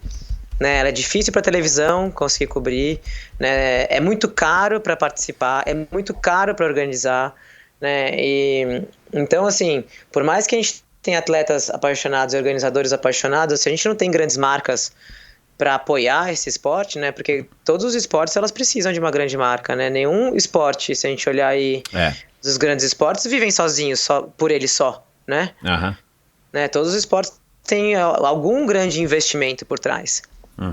Então acho que é isso, acho que é muito difícil quem tem dinheiro enxergar a corrida de aventura como, né, um bom investimento, porque ela é muito difícil de ser acessível, né? Ela não é muito acessível. Agora vamos lá, hoje em dia, com a popularização da internet e as câmeras de celular, as próprias câmeras portáteis tipo o GoPro e tal, fica muito mais fácil de você filmar, de você transmitir. Tudo bem que quando é no meio do mato não tem sinal de internet, aí também dificulta e tal. Mas, e você acabou de participar da nova edição do Eco Challenge, né, que continua sendo de propriedade aí do Mark Burnett, que é um cara aí super de sucesso aí na televisão, com vários reality shows que emplacaram aí, se tornaram ícones da TV, né? Ele praticamente que criou, pelo que eu entendo, os reality shows. E ele ainda se associou esse ano com o Bear Grylls, que é um cara aí também super famoso aí dentro do mundo do outdoor. E vocês participaram desse Eco Challenge, uma nova edição, quantos anos depois do último? Foi 2002, 2012? Foi 2002, 2002, 17 anos depois em Fiji. Exatamente esse Eco Challenge que você falou, né, que a Nora passou mal, foi o Eco Challenge também que o Alexandre Freitas se deu mal também, coitado. Enfim, e eles resolveram relançar o Eco Challenge numa versão que aí eu quero que você me conte um pouco como é que foi essa versão, mas uma versão que vai ser completamente televisionada, né? Acho que eles fizeram para televisão exatamente, a gente não tem acesso ao resultado, não tem acesso a nada. Você acha que a corrida de aventura dentro do século XXI, ela pode renascer por conta dos avanços tecnológicos, de transmitir via YouTube, via Facebook, de ter rede social para estar engajando as pessoas? Olha, é o que a gente está acreditando agora. Eu acho que essa volta do Eco Challenge é para trazer de novo esse olhar, né? Mas, de novo, tem que ter investimento. Eu tava lá, né? Eles realmente, esse ano, o Eco Challenge não teve nem cobertura online, né? Não tinha... Então... Ninguém pôde acompanhar nada, porque agora a história é de virar uma série, porque as séries estão em alta, né? Então vai virar uma série da Amazon Prime. Então por isso que não pode contar nada, porque quem for assistir não pode saber do resultado. Claro, né? Então, mas a gente dá pra ver que é um investimento gigantesco, assim. Foi uma coisa, é muito legal participar de um negócio desse tamanho, porque juntou Amazon Prime com MGM, né, com Mark Burnett e Bear Grylls. Então, assim, era uma estrutura gigantesca, com mais de 10 helicópteros e milhões de câmeras acompanhando. A gente era uma das equipes highlights de novo, né? Claro, Então, tinha um câmera com a gente 100% do percurso, né? Que tem a parte boa e a parte ruim, mas enfim... Às vezes não é tão legal ter um cara ali o tempo todo com a gente. Um reality show mesmo, né? Exatamente, vai ser assim, eles vão fazer um reality show de novo, né? Só que agora vai ser mais surpresa, porque antigamente você tinha o resultado e depois saía a novelinha, né? Então depois a gente via as brigas, as coisas, as questões, né? Mas todo mundo já sabia quem ia ganhar. E agora não. A gente até ficou, né? Todo mundo saiu de lá falando muito sobre como será o próximo. Será que no próximo cada um vai ser live streaming? Cada equipe vai ter uma câmera que vai carregar e quem tá acompanhando na internet vai poder falar, eu quero acompanhar essa equipe agora, e vai clicar e vai falar, nossa, agora eu quero ver o que tá acontecendo com a Atena, não, agora eu quero ver o que tá acontecendo com os neozelandeses, entendeu? Então acho que talvez esse seja o futuro, né? Assim, ter uma gamification da corrida de aventura, né? E você acha que é válido esse formato? Eu acho que é. Eu acho que é, assim... Eu passei também, a última corrida de aventura que eu tinha feito tinha sido o EcoMotion 2008, né? Então também há 11 anos eu não fazia prova longa desse jeito, e tava tranquila, tava gostando. Eu fiz Brasil Ride, fiz um monte de prova de, sei lá, cruze, o Troteio do Mont Blanc, né? Várias corridas de montanha, mountain bike, enfim, tava feliz da vida. E aí voltei pro Eco Challenge, e a gente até que foi bem, assim, dentro do que a gente tinha, na minha opinião. E eu, assim, eu voltei de lá e falei, gente, não é que eu gosto disso mesmo, assim, sabe? eu lembrei que eu sou boa nisso, porque como eu não sou muito boa em nenhuma modalidade, eu sou médio boa em todas. Sabe? Que essa é a característica enfim, que é a melhor característica para um corredor de aventura ou para um atleta de multi-esportes, né? Se você for mediano em todas, talvez você seja superior a quem é mega campeão numa modalidade e não sabe fazer a outra, né? Então, e aí eu ando bem de mountain bike, sou habilidosa, então eu desço na trilha também, sabe? Não preciso pôr o pé no chão. Na hora de remar, remo qualquer embarcação. Esse Eco Challenge foi muito isso. A gente teve que remar em 4 tipos de embarcações, né? A Kamakaw, que é uma canoa, é a canoa da Moana, lá, com vela e não sei o que, tipo, parece uma canoa havaiana, mas com vela. A gente teve que construir um bilibili, que é aquele de bambu, para remar 70 quilômetros. Então tem muito essa coisa de ser adaptável, de conseguir remar em qualquer tipo de embarcação, né, e ser boa na canoagem de qualquer jeito, né, pedalar em qualquer lugar, né, andar em qualquer lugar, andar bem dentro do rio, andar bem na trilha, andar bem, né, em vários lugares. Então, eu acho que tem um mercado legal assim para atletas que não são de ponta de alguma modalidade, mas que se enxergam fazendo várias coisas. E foi um formato, né, como você falou aí, com uma super estrutura. Vocês tiveram que se deslocar lá para Fiji, que não é particularmente a coisa mais desagradável do mundo, e vocês tiveram que treinar e tal. Você me disse lá antes de você embarcar, que vocês conseguiram um apoio do próprio Eco Challenge, né, que acaba comercializando as equipes e tal. É um formato completamente diferente de você ir lá se inscrever e levar o seu patrocínio e tal. Continua sendo um esporte caro, continua sendo um esporte pouquíssimo acessível de uma maneira geral para o público, enfim, para o público genérico, né? Claro, um Eco Challenge é uma prova tipo campeonato mundial, né? É exclusiva e tal. Não é só chegar, pagar a inscrição e ir, você tem que ser selecionado, tem que ter currículo e tudo mais. Mas mesmo assim, se a gente for transportar essa realidade para uma prova mais curta, realizada aqui, sei lá, em Campos do Jordão ou no litoral e tal, você acha que tem realmente chance do esporte dar uma decolada por conta das facilidades de atração através não das redes sociais necessariamente, mas da internet, dessas vantagens que a internet proporciona, para dar resultado, né, para dar retorno para patrocínio, para atrair investidor e tudo mais? Porque plasticamente é um esporte muito legal. Para mim, corrida de aventura é um dos esportes mais legais que tem. Eu acho que não só para participar, mas para você assistir, acompanhar, para você ouvir essas histórias, o tal do perrengue, né? Você olhar as pessoas, né? Aquela coisa da pessoa carregando a mochila, um se arrastando, outro vomitando, outro tendo convulsão. São coisas que atraem, né? Como o Ironman atraiu a atenção do público, foi por causa disso, né? E não é nenhum problema, são coisas inerentes ao esporte. Ninguém está lá para passar mal, mas a gente sabe que as pessoas passam mal, se metem em roubadas. Você acha a superação também, né? Exato. Que é o que chama muito, né? Não, e hoje em dia, mais do que nunca, né? Eu acho que as pessoas estão buscando sair da zona de conforto, porque a vida está, ao mesmo tempo que a gente nunca viveu tão bem por conta dos confortos da tecnologia, isso, claro, os países desenvolvidos ou em desenvolvimento, nós que somos privilegiados, mas ao mesmo tempo as pessoas estão buscando cada vez mais sair da zona de conforto. Não é à toa, por exemplo, que as maratonas estouraram, que o Ironman estourou, né? Você vê, a gente debate direto isso aqui no Endorfina. O triatlon curto está minguando, ao passo que os Ironman estão prosperando e proliferando ao redor do mundo. Por quê, cara? As pessoas estão a fim de se submeter a provações. E uma provação muito maior do que de um Ironman é você fazer uma corrida de aventura, mesmo que ela dure um dia só.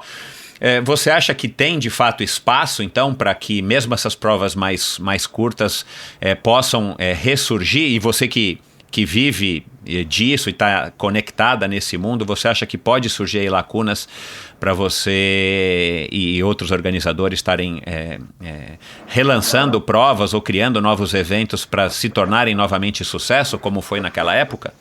Eu acredito que tem aí um caminho para crescer, sim. Até tem pessoas batendo em mim já, assim, me procurando para organizar a corrida de aventura ano que vem.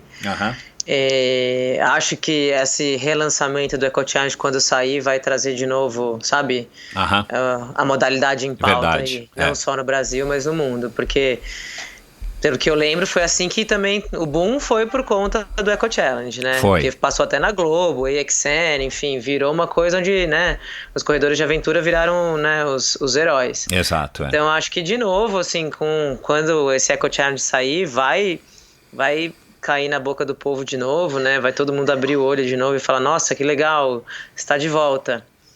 E aí, enfim, também dentro desse processo todo que você falou, eu acho que as corridas de rua, que também deram boom, agora já tá meio básico, né? Então... agora a moda são as corridas de trilha, são as ultramaratonas, né? As pessoas estão querendo novidades, aventura, né? Viver momentos únicos. E outras coisas, exatamente, novos desafios, né? As pessoas querem novos desafios. Então, acho que as marcas também estão agora começando a olhar para sair de novo da caixinha, né? Uhum. Então, se Deus quiser, a gente vai ter aí uma nova geração. Eu tô criando meu atletinha para ser um bom corredor de aventura. Legal. E por falar nisso, você já dá um super exemplo, né, pro Tonico, enfim, e você também tem esse trabalho aí com as crianças, né? Para quem não sabe, você é pedagoga, né? Você já foi professora e tal.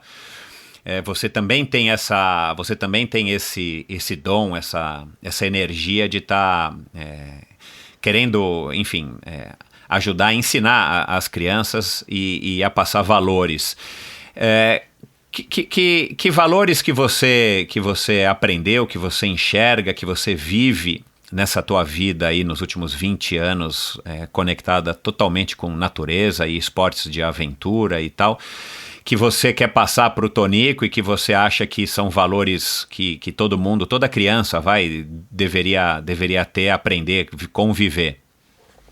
É isso mesmo, assim, eu tenho isso muito como missão na minha vida, né, porque afinal de contas, né, a educação, né, a pedagogia e o esporte na natureza são minhas grandes paixões e nada melhor do que juntar os dois, né? Uhum. Por isso que surgiu o acampamento de aventura, que o maior objetivo é realmente conseguir passar esses valores para as crianças. Eu acho que assim, a maior lição que eu tive nos esportes foi aceitar, os esportes de equipe, né, trabalhando pensando na corrida de aventura. É uma coisa que eu até comentei já, é aceitar os outros como eles são. A gente não pode querer mudar as pessoas, né? Então a gente tem que olhar para o que eles têm de bom e valorizar e aproveitar tudo aquilo que aquela pessoa tem de bom. E o que ela tem de que a gente não gosta, o que é diferente, a gente tem que aceitar e deixar ali, né? Tentar não se incomodar com aquilo. Eu acho que a compaixão é uma coisa, sabe? Saber ajudar o outro. Uma coisa muito legal do esporte, aquela coisa de... Não tem eu não sei, eu vou tentar, eu vou tentar de novo, eu vou cair, vou levantar. A bicicleta eu acho que é a melhor ferramenta, assim, pra gente trabalhar a personalidade das crianças.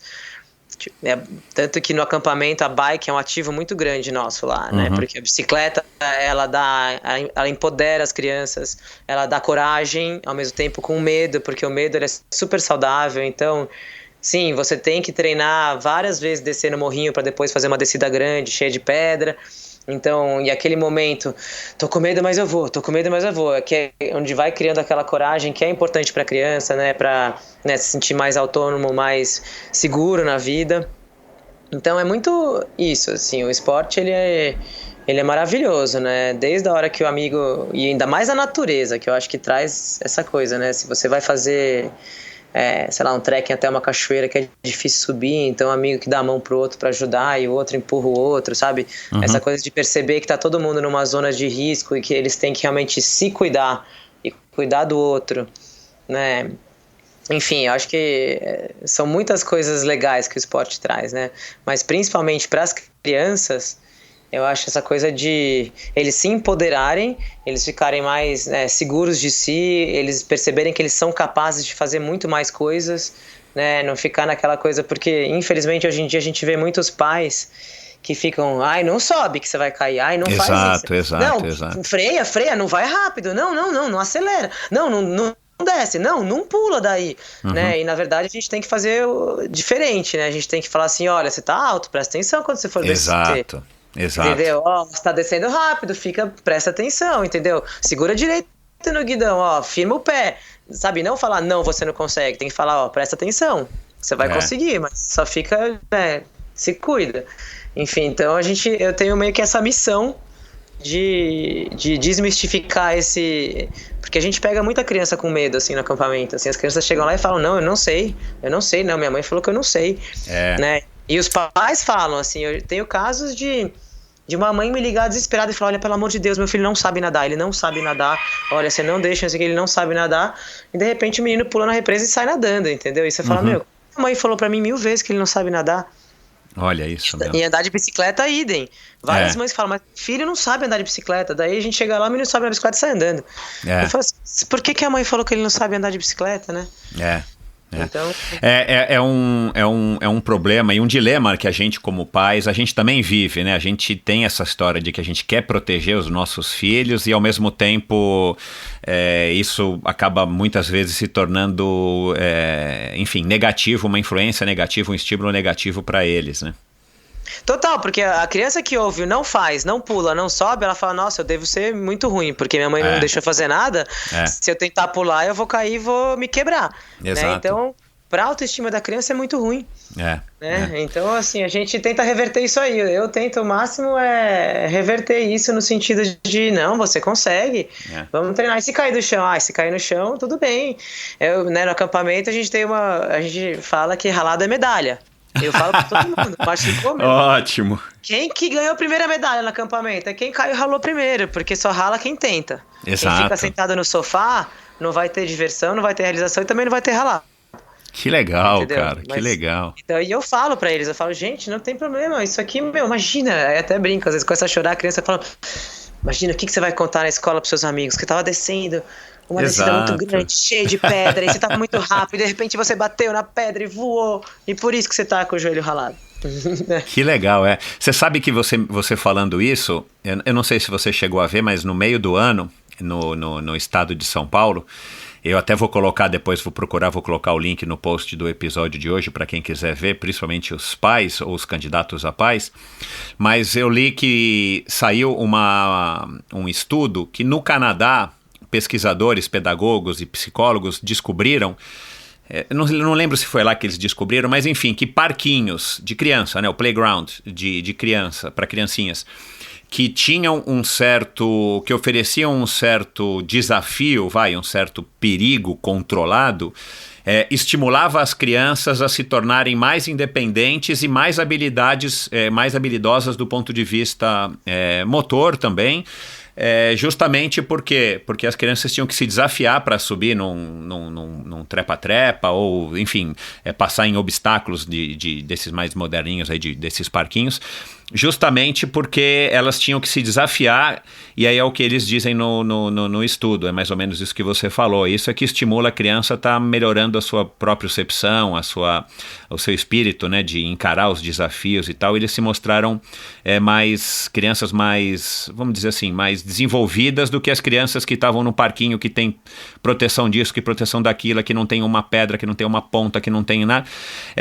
Então acho que os esportes, principalmente os esportes que têm bastante contato com a natureza, onde vocês também, mesmo como super atentos a tudo que pode acontecer, não tem como eliminar todos os riscos, mas são riscos controlados, né? E você acaba então tornando as crianças muito mais desenvoltas e muito mais seguras para se virar em situações que ela tem que de fato se preocupar e se prevenir para que não caia, para que não torça um pé ou sei lá o que. Muito bacana essa tua abordagem, que bom que vocês estão trabalhando isso. Medo. É isso mesmo, e porque isso tudo leva para a escola também, né? A criança mais segura, ela é mais segura até para responder uma pergunta em voz alta pro professor. Para a vida, assim, né? Para a vida. Ela se acha capaz, né? Você sabe que no nosso acampamento, onde as crianças ficam muito soltas, ele existe há 12 anos. A gente nunca teve nenhum acidente nunca nenhuma criança saiu de lá antes do último dia do acampamento. Olha lá. E parquinhos de prédio, de escolas que estão super protegidos, igual você falou agora, que tem tela em tudo, tem braço quebrado, perna quebrada, tem um monte de acidente, porque quando a criança se percebe que ela é responsável pela segurança dela, ela se desenvolve muito mais. Que legal. Ô Chubi, e medo? Medo é uma coisa que você chegou a passar nas corridas de aventura? Sei lá, um medo descendo uma cachoeira X, fazendo um rapel, uma tirolesa. Enfim, né, teve numa passagem também no Jô Soares que ele ainda te pergunta que tirolesa era aquela, que ele mostrou uma foto tua, não lembro que prova que foi e tal. Enfim, tirolesa não é uma coisa que dá tanto medo, até porque é uma coisa bem segura, mas como é que é também essa tua relação com medo? Do que você tem medo? Eu tenho medo de altura, assim, eu não tenho medo de altura, mas toda vez que eu entro numa corda, Assim, seja um Daquela rapel, suadinha. tirolesa, sempre dá aquele friozinho na barriga, espero que esteja tudo bem preso, espero que... Sabe, assim, não tem jeito, assim. Mas é aquele medo que acho que é saudável, né? Eu passei um medo bem grande numa prova aqui no Brasil, que foi um mini-ema, que a gente virou um caiaque da meia-noite no escuro, assim, desceu uma corredeira no escuro e eu quase entrei num buraco, assim, fiquei preso pelo remo. Eu acho que esse foi o maior susto que eu realmente levei em corrida de aventura. Então, assim, você me perguntar o que eu acho mais perigoso em corrida de aventura e que eu tenho receio, é Águas Brancas. Acho que Águas Brancas é sempre o local mais perigoso, assim, que realmente a gente tem que ficar muito esperto. Mas, assim, eu entro muito segura, fiz muito raft, muitas coisas, né? Acho que corda é o que mais me dá, assim, aquela coisa. E mountain bike, quando chega umas partes muito técnicas que eu acho que eu vou cair também, eu já nem arrisco muito. Eu sou do tipo assim, todo mundo fala, tenta aí, eu não vou tentar porque eu não quero quebrar nada. Então eu vou descer da bicicleta e vou. Que também a prova de aventura tem isso, né, cara? Você tem que ter esse instinto de sobrevivência, porque senão você não consegue prosseguir, né? Não adianta você ser heroína ali naquela descida e quebrar o braço que você não vai continuar a prova, né? Exatamente. Então eu sou bem cautelosa nesse sentido, assim. Tenho coragem, mas também gosto de ter medo e decidir descer da bicicleta. Ô Chubi, você não pode entrar em detalhes lá da tua prova em Fiji, né? Por conta aí de que vai ser um reality show e tudo mais. Mas... Como é que foi a dinâmica de vocês se reencontrarem? Foi você, a Nora, a Karina e o Zé Caputo? Olha, foi bem divertido. Assim, As três mães, né? O próprio Zé Caputo também pai.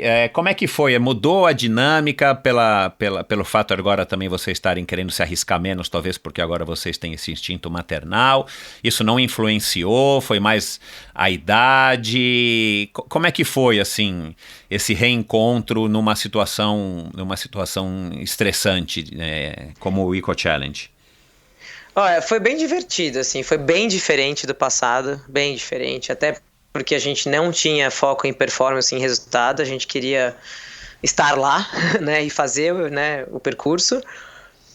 A gente tinha condições físicas bem diferentes, né, então eu e o Zé, a gente era bem mais forte que as duas, mas também a gente estava bem tranquilo em relação a isso, e assim, foi outro ritmo, assim, foi divertido porque a Karina, né, ela foi embora do Brasil há muito tempo, virou francesa, então ela é uma maluquinha querida, mas maluquinha de tudo.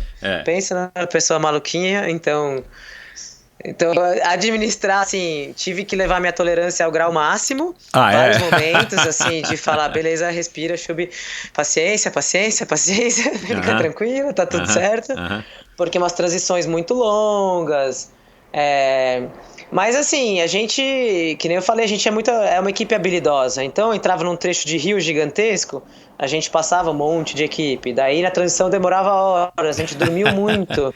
Sei. Né, porque a gente não conseguia ficar sem dormir, até essa é a única coisa que eu falo, gente, como que a gente passava tanto tempo sem dormir antigamente? Pois é. Então a gente dormiu bastante, assim, né, não é bastante para um dia a dia normal, mas para uma corrida de aventura a gente dormiu bastante. Então foi isso, assim, eram transições longas e trechos eficientes.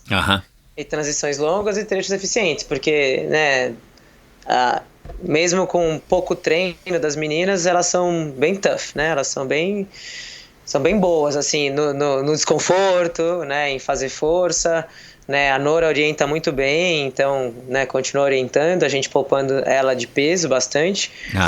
E é isso, né? O Eco Challenge é muito aventura, né? Que nem eu falei, a gente rema no barco de bambu, 70 km. Depois tem, né, a canoa da Moana, lá, o Camacau, enfim, é muita aventura. Então a gente acabou, por isso que assim, a gente foi bem, a gente andou o tempo todo ali entre top 20 de 67 equipes, pra mim foi excelente, assim, acho que a gente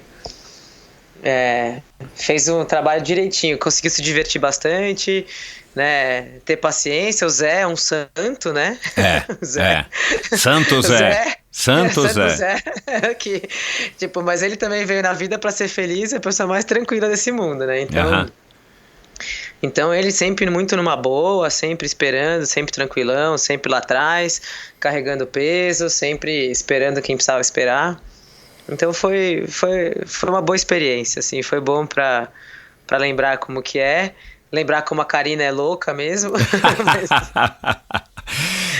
Vocês já decidiram que se vocês tiverem a oportunidade, vocês vão se inscrever no ano que vem, se for nesse formato, para a próxima edição do Eco Challenge? Sim, elas saíram de lá, os três, eu saí de lá falando eu quero fazer de novo. Aham. A Nora, a Karina falaram não, chega, e o Zé falou nunca mais. Aí passou um tempinho, as duas já estão tipo assim, não, ano que vem vai ser na Argentina, vamos lá, não sei o que, né? Com quem que a gente vai? Já estão bem animadas. Legal. Então vamos ver se na agenda encaixar, acho que a gente volta sim. Bacana. Bom, você tem algum sonho ainda assim, alguma vontade que você tem aí do mundo do esporte para você experimentar, sei lá, fazer uma prova X ou ir para um país fazer alguma coisa Y, uma aventura tal? Você que já viajou o mundo fazendo provas de aventura, né? Você já falou aqui Croácia, Quirguistão, mas fala rapidamente aí quais foram os países que você se recorda que você já teve para participar além de Fiji. Que eu já fiz prova no Marrocos, Vietnã, né, Quirguistão, Patagônia, fiz algumas na Patagônia. Delícia, Estados Unidos também, Canadá, na Europa, fiz na Espanha, fiz na França, fiz uma ali na fronteira com a Suíça, Nova Zelândia, Fiji, Malásia, né, eu fiz meu primeiro Eco Challenge foi em Bornéu, na Malásia. Puta, que legal, né? Meu. E a corrida mais legal de todas da minha vida foi a do Vietnã, assim, se parar pra pensar, foi a do Vietnã, E assim, sonho tem um monte ainda, tem muitas provas que eu quero fazer ainda, não necessariamente de aventura, mas, por exemplo, tem uma prova de stand-up, que é o Molokai Oahu no Havaí, que eu morro de vontade de fazer. Legal. Eu tenho vontade de fazer Trans-Rocks, tipo aquela de estágio de mountain bike, que é lá nas Rocky Mountains. Que é linda, né? Eu nunca fui, mas falam que é linda. Então, eu também, eu amo mountain bike, assim, é uma paixão grande, amo mountain bike, então, adoro mountain bike técnico, assim. Então, ultramaratonas também, tem uma no Butão, que eu morro de vontade de fazer, que eu olho todo ano e falo, quando que eu vou conseguir fazer essa ultramaratona no Butão? Porque assim, eu quero conhecer o mundo inteiro, né? Então se eu conseguir encontrar provas, mais legal seja ainda, de corrida de montanha, seja de mountain bike, ou o que for, melhor ainda, né? Tem aquela Ultra Trail das Dolomitas também, que eu acho que eu vou ano que vem, que é um dos objetivos, então eu quero correr pelo menos os 80K das Dolomitas. E tem um monte de coisa na minha listinha ainda. Que legal, cara, que bom. Bacana, cara, legal. Ô Chubi, quem quiser se informar sobre os acampamentos de aventura, quem quiser, enfim, te conhecer um pouco melhor, passa teus contatos, quem quiser contratar uma viagem aí de turismo, né? Você está especializada em neve e aventura, enfim. Passa aí, faz o teu momento propaganda antes da gente encerrar esse bate-papo muito legal. Bom, então, eu tenho acampamento de aventura, que é uma oportunidade incrível para mandar as crianças, passar uma semana de aventuras num lugar maravilhoso e muito seguro. Isso, então, eu vendo umas viagens, eu vendo muita neve, é isso mesmo, mas eu também faço viagens tailor-made. Tô organizando agora uma viagem incrível para Noruega, para um pessoal ver a Aurora Boreal, por exemplo. Eu organizo o que vocês quiserem de aventuras e viagens e lugares exóticos e os tradicionais também. E é isso, assim, para me seguir, meu Instagram, Chubi Guima. E Chubi é S-H-U, né? Pra quem não sabe. S-H-U-B-I, G-U-I-M-A, né? Chubi Guima. Através do meu Instagram vocês conseguem falar das viagens também e ir atrás do acampamento. O Insta do acampamento é um lugar legal também de ver bastante sobre esse assunto. Qual é? Então, que é acampamento Go Outside. Tá. Esse é o Insta do acampamento. E tem o site do acampamento também, que é www.acampamentodeaventura.com.br. Legal. E é isso, podem me seguir aí no Instagram, que é o melhor jeito de saber tudo que tá acontecendo. Bacana. Legal, eu vou colocar todos esses links e vários aqui dessa nossa conversa aí de assuntos que a gente conversou, para quem quiser se aprofundar um pouco mais aí nos temas desse bate-papo muito legal com a Chubi, no post do episódio de hoje com a Chubi, no endorfinabr.com. E é isso, Chubi, um beijão, parabéns, que vocês tenham aí um ano aí de muitas aventuras. E continue esse teu trabalho. Esse teu acampamento de aventura, qual é a faixa etária das crianças? De 5 a 16 anos. Ah, legal. Vou esperar mais um ano, então, para colocar a Nina, porque eu quero Você tem uma pequenininha, né? Tenho. A Michelle já passou uma vez pelo acampamento, faz muitos anos. Talvez, acho que foi no primeiro ou no segundo que vocês fizeram. Mas agora tem a Nina, que tá com 3 para 4, então eu tenho que esperar mais um ano e pouco para ela poder ingressar, mas com certeza vou querer levá-la. Legal. Obrigadão, Michel. Foi super legal mesmo. Que bom, Chubi. Um beijão. Beijo grande. E é isso, mais um episódio do Endorfina. A Chubi é muito bacana, ela, enfim, contou aí bem essa história dela e isso que eu acho legal na Chubi. Ela viveu, de fato, ela se descobriu nas corridas de aventura e vive isso e tá podendo proporcionar isso também para crianças. A gente acabou não falando, mas ela também organiza aí algumas corridas. Ela organizou o Bota para Correr da Olímpicos, organizou uma prova aí para Under Armour, enfim. Ela tá bem envolvida aí com os esportes e tem essa vibe bacana. Não é à toa que a Atena foi um sucesso e continua sendo. Tomara que elas resolvam ir voltar ativa e que a corrida de aventura volte a atrair a atenção não somente do público, mas da mídia, para que possa atrair cada vez mais pessoas e na era de hoje, como a gente falou, através do mundo digital, a gente poder acompanhar através de YouTube, Facebook, Instagram Live, Instagram TV e tal. É um esporte muito bacana, cara. Eu sou suspeito, mas é um esporte fabuloso, cara. Pena que não consigo me organizar mais para participar, mas quem sabe um dia eu volte. E é isso, vai lá nas redes sociais da Chubi, vou colocá-las todas aqui no post do episódio de hoje. Como sempre, vai lá, dá um oi para ela, diga aí que você ouviu, o que você achou legal e tudo mais. Faça perguntas e se você quiser colocar o seu filho para experimentar um esporte de aventura, ter um contato com a natureza, poder acender uma fogueira e fazer aí um acampamento, vai lá, acampantodeaventura.com.br na internet, também vou colocar o link no post do episódio de hoje, dá um alô também no Endorfina BR, ajude a compartilhar esse episódio, ajude a espalhar o Endorfina para todo mundo que você curte, para todo mundo que você acha que vai curtir o episódio. Isso é que faz com que o Endorfina cresça cada vez mais. E se você acha que esse projeto merece, aí, além do seu apoio ouvindo, merece também um incentivo financeiro, vai lá na plataforma apoia-se.com.br, dá uma procurada em Endorfina com o Michel Bogli e você vai descobrir como é que você faz para doar uma quantia em dinheiro para esse projeto. Obrigado, pessoal. Até a semana que vem com mais um episódio fabuloso do Endorfina. E 2020 promete, eu já venho falando isso aqui para vocês, muitos convidados interessantes, vocês não perdem por esperar. Vai lá, um abraço e boa semana, até a próxima.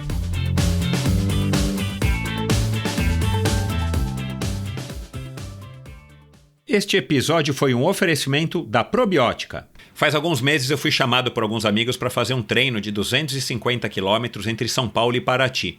Eu não estou treinando quase nunca mais do que 100 quilômetros, mas aceitei o desafio, principalmente pela companhia e para eu me motivar e ter um objetivo aí no final do ano para estar treinando um pouquinho mais. Então me propus a fazer alguns treinos-chave até lá e chegar no treino minimamente treinado para poder concluir aí com orgulho.